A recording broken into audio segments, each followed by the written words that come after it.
क्या एक e commerce store के सेल्स को बढ़ाया जा सकता है? जी हाँ, with the help of a psychological trigger. But इसको समझने से पहले हम एक बहुत ही बेसिक साइकोलॉजिकल कॉन्सेप्ट समझते हैं सेल्स का। इमेजिन कि आप एक न्यू एरिया पे गए हो एंड आपको समोसा खाना है। अब आपके सामने दो दुकानें हैं, शॉप 1 एंड शॉप 2। अब शॉप 1 में आप देख रहे हो कि कोई भी कस्टमर नहीं है और शॉप 2 में बहुत सारे कस्टमर्स वहाँ ऑलरेडी परचेज कर रहे हैं। तो आप कौन से शॉप में जाओगे? ऑब्वियसली शॉप 2, क्योंकि वहाँ पे हमें सोशल प्रूफ दिख रहा है। अब ये तो हो गया एक फिजिकल शॉप जहाँ पे हमें कस्टमर्स दिख रहे हैं। बट सोचिए अगर हम इस सेम चीज़ को हमारे ई कॉमर्स स्टोर में कर पाए, तो अगर हम शो कर पाए कि कितने कस्टमर्स हमसे परचेज कर रहे हैं, तो आपको क्या लगता है स्टोर का सेल्स बढ़ेगा कि नहीं बढ़ेगा? बिल्कुल बढ़ेगा। And let me show you how we can do that. ये मेरे क्लाइंट का वेबसाइट है kesar.in एंड यहाँ पे आप देख सकते हो किसने लास्ट परचेज किया, कहाँ से परचेज किया, क्या परचेज किया एंड किस टाइम में परचेज किया, ये सब चीज़ यहाँ पे दिखाता है। एंड स्पेशली ये मोबाइल वर्जन में और भी ज़्यादा अच्छा लगता है, मैं आपको दिखाता हूँ। यहाँ पे आप देख सकते हैं कि मोबाइल में ये और भी बेहतर तरीके से शो होता है। एंड इसका सिर्फ ऊपर का पोजीशन नहीं, इसको आप चाहे तो नीचे भी कर सकते हो या किसी भी पोजीशन में कर सकते हो। तो कैसे करना है वो मैं आपको दिखाता हूँ। इसके लिए आपको एक टूल चाहिए जिसका नाम है प्रूफकिट। proofkit.com में जाके आपको एक सब्सक्रिप्शन लेना है एनुअल। के बाद यहाँ से आपको आपका लॉगिन आईडी पासवर्ड जनरेट हो जाएगा, आपको बस कर लेना है लॉगिन। लॉगिन करने के बाद आपको यहाँ पे क्रिएट कैंपेन में क्लिक करके नया कैंपेन क्रिएट करना है, जहाँ पे तो कैंपेन का एक कोई भी नाम देना है जिससे कि आप इसको पहचान पाओ एंड साथ में जिस वेबसाइट में इसको डालना है उस वेबसाइट का डोमेन नेम और क्लिक कर देना है क्रिएट पे। अब क्रिएट क्लिक करने के बाद यहाँ पे आपको एक पिक्सल कोड मिलेगा। मैं आपको एक टेस्ट करके दिखाता हूँ। ये रहा टेस्ट और मेरा वेबसाइट। क्रिएट करने के बाद यहाँ पे एक पिक्सल कोड दिखाएगा। इस कोड को डालना पड़ेगा हमारे वेबसाइट के हेडर में, जिस साइट में या जिस पेज में हम इसको शो करना चाहते हैं। तो हम अभी के लिए इसको छोड़ दे रहे हैं, अभी मैं इसको कॉपी नहीं कर रहा। एज यहाँ पे मेरा ऑलरेडी एक कैंपेन बना हुआ है कैसेट के नाम से, तो मैं उसी से आपको शो करता हूँ। इसको मैं डिलीट कर देता हूँ। कैंपेन एक बार क्रिएट हो गया, उसके बाद आपको कैंपेन को खोल लेना है और यहाँ पे आप देख सकते हैं कि क्रिएट नोटिफिकेशन करके ऑप्शन है। यहाँ पे मेरा एक ऑलरेडी क्रिएटेड है। कैसे होगा? क्रिएट नोटिफिकेशन में आपको क्लिक करना है। उसके बाद आपको जाना है लेटेस्ट कन्वर्शन। ये लेटेस्ट कन्वर्शन जो है ये ऑटोमेटिकली डिटेक्ट करता है कि कौन सा लेटेस्ट सेल्स आपके साइट में आया है एंड क्या क्या इन्फॉर्मेशन आप साइट में शो करना चाहते हो वो आप यहाँ से शो कर सकते हो। मैं न्यू क्रिएट नहीं कर रहा हूँ, मैं पुराना ही खोल के आपको दिखा देता हूँ। यहाँ पे आने के बाद आपको सबसे पहले जाना है डेटा के ऊपर। सेटिंग्स के नीचे जो डेटा सेक्शन है, इस डेटा सेक्शन के ऊपर जाना है। यहाँ पे आपको दो ऑप्शंस मिलते हैं डेटा कैप्चर करने के। एक है वेबहुक, जिसका हम इस्तेमाल अभी करेंगे एंड जो ज़्यादा इफेक्टिव है। एक और है ऑटो कैप्चर, यानी कि मान लो कि आपके पेज में कोई फॉर्म है, जैसे कि ई कॉमर्स स्टोर के केस में जो बिलिंग का पेज है, वहाँ पे एक फॉर्म रहता है जहाँ पे लोग कस्टमर्स डिटेल्स फिल करते हैं। तो आप अगर इसको ऑन करके यहाँ पे वो URL डाल देते हैं तो वहाँ से ही कैप्चर कर लेंगे। बट ज़्यादा इफेक्टिव मेथड ये है कि वेबहुक के मदद से हम करें। तो हम कैसे करेंगे? वेबहुक को हमें कॉपी करना है, इस साइट में डालना है, उस साइट के एडमिन सेक्शन में हमें चले जाना है।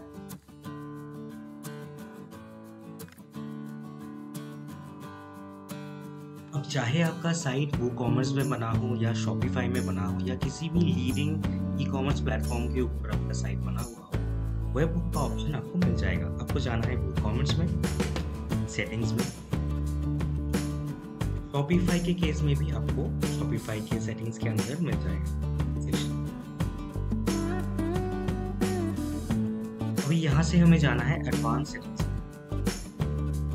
एडवांस में आप देख सकते हो वेबहुक्स करके एक ऑप्शन है, वेबहुक्स में हमें क्लिक करना है।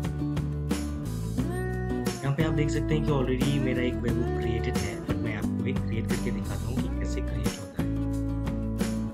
वेबहुक का आपको एक कोई भी नाम देना है जिससे आप समझ पाओ कि ये वेबहुक किसका है। मैं इसका नाम देता हूँ लेटेस्ट परचेजेस। ठीक है, स्टेटस को कर देना है एनेबल्ड। इफ क्या होने पर आप चाहते हो कि ये वेब बुक में डेटा सेंड हो। तो ऑर्डर क्रिएटेड या फिर कुछ भी है, प्रोडक्ट डिलीटेड, बहुत सारे ऑप्शंस हैं। यहाँ से आपको सिलेक्ट कर लेना है ऑर्डर क्रिएटेड। डिलीवरी यूआरएल में आपको वो यूआरएल डाल देना है जो हमने यहाँ से कॉपी।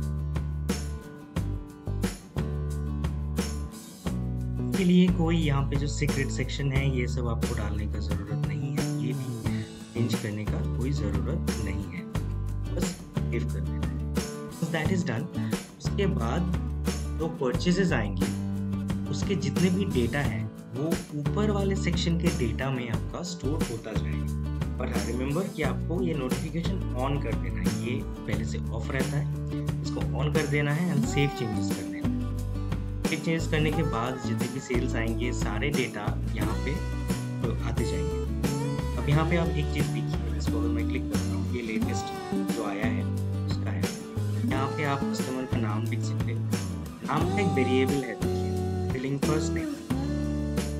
ये जो वेरिएबल है ये हमें चाहिए अगर हम फर्स्ट नेम दिखाना चाहते हैं, उनका कुछ और डिटेल्स यहाँ पे दिखाना चाहते हैं, जैसे कि क्या उन्होंने परचेज किया। उन्होंने क्या परचेज किया? डिजाइनर हार्ड केस और आईफोन 6 प्लस।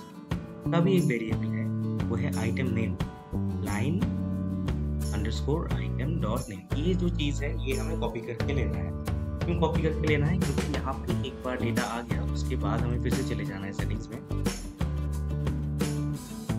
और यहाँ पे नोटिफिकेशन हमें बनाना है। कैसे बनाना है? एक नोटिफिकेशन का आप नाम दे दो जिससे आपको याद रहे नोटिफिकेशन, ये इंटरनल यूज के लिए है।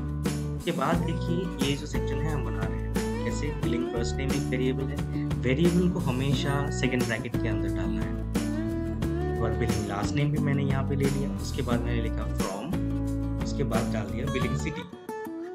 तो इससे क्रिएट हो गया first name last name from जिसे उन्होंने परचेज किया है। उसके बाद डिस्क्रिप्शन में मैंने डाला है परचेज्ड। के बाद जो जिस आइटम को उन्होंने परचेज किया है उस वाले वेरिएबल को मैंने यहाँ पे सेकंड ब्रैकेट के अंदर डाल दिया है। ये इससे नोटिफिकेशन क्रिएट हो गया। एंड यहाँ पे इमेज यूआरएल जो है वो इस आइकन का है। ये आपको कैसे मिलेगा? ये आपको मिलेगा icon8.com से। icon8.com अगर आप खोलते हो वहाँ से बस आपको आइकॉन का एक इमेज लिंक ले लेना है। यहाँ पे आप सर्च कर लो आपको जिस टाइप का आइकॉन चाहिए। जो भी आइकॉन यहाँ से आपको पसंद आ रहा है उसको बस आपको राइट क्लिक करना है एंड कॉपी इमेज एड्रेस करना है। कॉपी इमेज एड्रेस करके यहाँ पे जो इमेज यूआरएल का जगह है यहाँ पे भी आप देखो ये वाला आइकॉन है। अब यहाँ पे मैं इसको पेस्ट कर देता हूँ, तो ये जो आइकॉन है ये चेंज हो गया।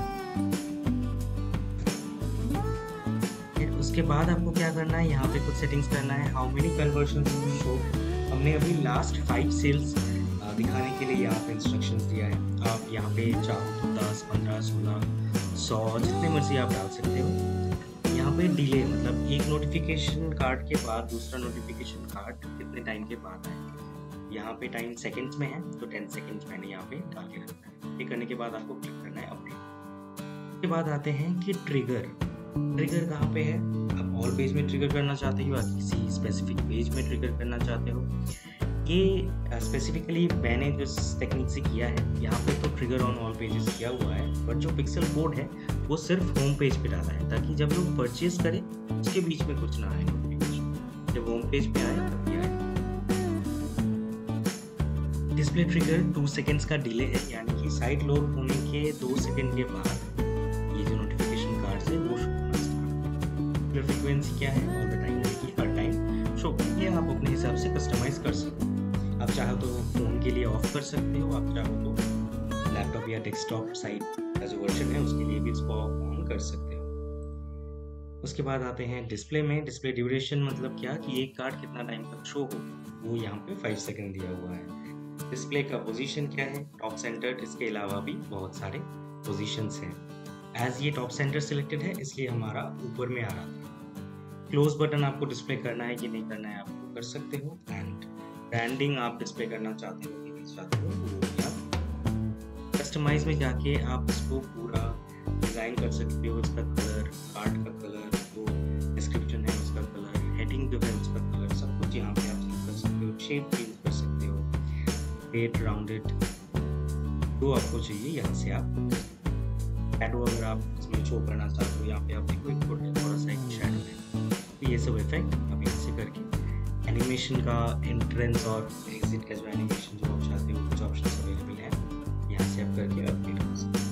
अपडेट करने के बाद फाइनली आपको क्या करना है, जब डेटा आ गया, सब सेटअप हो गया, तब आपको चले जाना है कैंपेन लेवल में, यानी कि डैशबोर्ड में जाना है और कैंपेन के साइड में जो 3 डॉट्स है यहाँ पे क्लिक करके इंस्टॉल पिक्सल में क्लिक करना है। यहाँ से ये जो कोड है इसको कॉपी करना है। अभी क्या करना है, अभी जिस पेज में आप उसको शो करना चाहते हो उस पेज में आपको चले जाना है एंड उस पेज को एडिट करके उसके हेडर में आपको ये कोड डाल देना है।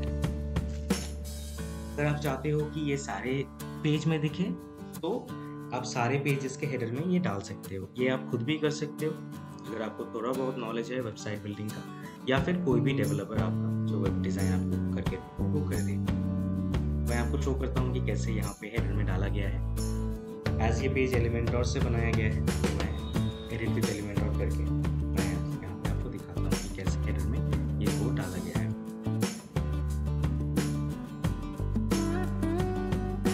यहाँ पे आप देख सकते हैं जो ये जो टूलकिट का कोड है वो मैंने यहाँ पे एक जगह पे डाल दिया है, बट ये आपके मेन वेबसाइट में शो नहीं होगा, मतलब पब्लिकली विजिबल नहीं होगा। सिर्फ जब आप एडिट करोगे तो यहाँ पे ये सेक्शन आपको दिखाएगा। इस तरह से आप पिक्सल को भी इंस्टॉल कर सकते हो या अपने डेवलपर को बोल के भी कर सकते हो। उसके बाद से आपके साइट में जो लेटेस्ट सेल्स आ रहे हैं वो यहाँ पे आप आराम से शो कर सकते हो। इसके अलावा भी इसमें बहुत सारे टाइप के नोटिफिकेशंस हैं जो मैं आपको एक ओवरव्यू इसका दे देता हूँ। यहाँ पे आप क्रिएट नोटिफिकेशंस में क्लिक करोगे तो आप देख सकते हो यहाँ पे इंफॉर्मेशन लिख है, यानी कि इसको आप टोटली कस्टमाइज कर सकते हो, कुछ भी लिख सकते हो, यानी शो कर सकते हो, कूपन्स शो कर सकते हो। आप यहाँ पे डायरेक्टली लाइव काउंटर दिखा सकते हो कि कितने लोग इस पॉइंट में अवेलेबल है, साइट में विजिट कर रहे हैं साइट में। डायरेक्टली ईमेल कलेक्ट कर सकते हो। लेटेस्ट कन्वर्शंस तो आपने देख ही लिया। कन्वर्शन काउंटर यहाँ पे आप शो कर सकते हो। चाहो तो आप कोई वीडियो शो कर सकते हो, शेयरिंग दिखा सकते हो, रिव्यूज दिखा सकते हो, इसमें आप जेन्युइन रिव्यूज भी दिखा सकते हो। आप चाहो तो आप फीडबैक के लिए इमोजी फीडबैक यूज कर सकते हो कि आपके साइट का एक्सपीरियंस कैसा रहा। आपने ऑलरेडी देखा होगा बहुत सारे साइट्स में की नोटिफिकेशन आप देख सकते हो। ये कुछ कंट्रीज में कुछ नोटिफिकेशन देना मैंडेटरी होता है, वो भी कर सकते हो। फीडबैक के लिए स्कोरिंग सिस्टम भी कर सकते हो, रिक्वेस्ट कलेक्टर कर सकते हो, जैसे कि डेमो बुकिंग। ये आप लगाओगे, ये डायरेक्टली लोग अपना फोन नंबर देंगे, आपके पास इंफॉर्मेशन आएगा, आप उनको कॉल करके डेमो दे देंगे। और काउंटडाउन कलेक्टर, यानी कि यहाँ पे एक काउंटडाउन चलता रहेगा और नीचे एक ईमेल कलेक्टर रहेगा। ईमेल कलेक्टर का चलता ताकि आपका लीड जनरेशन हो। जिस भी टाइप का नोटिफिकेशन आपको क्रिएट करना है बस क्लिक करना है उस टाइप में एंड नीचे क्लिक कर देना है क्रिएट। यहाँ पे आपको प्रीव्यू भी शो होगा, तो नोटिफिकेशन आप बना रहे हो वो कैसा दिखेगा। इसका पोजीशन, स्टाइलिंग सब आप चेंज कर सकते हो, वो मैंने ऑलरेडी आपको दिखाया। So that is all for today. अगर आपके माइंड में कोई क्वेश्चन है, कुछ डिस्कस करना है या कोई डाउट है तो आप मुझे कॉन्टैक्ट कर सकते हैं।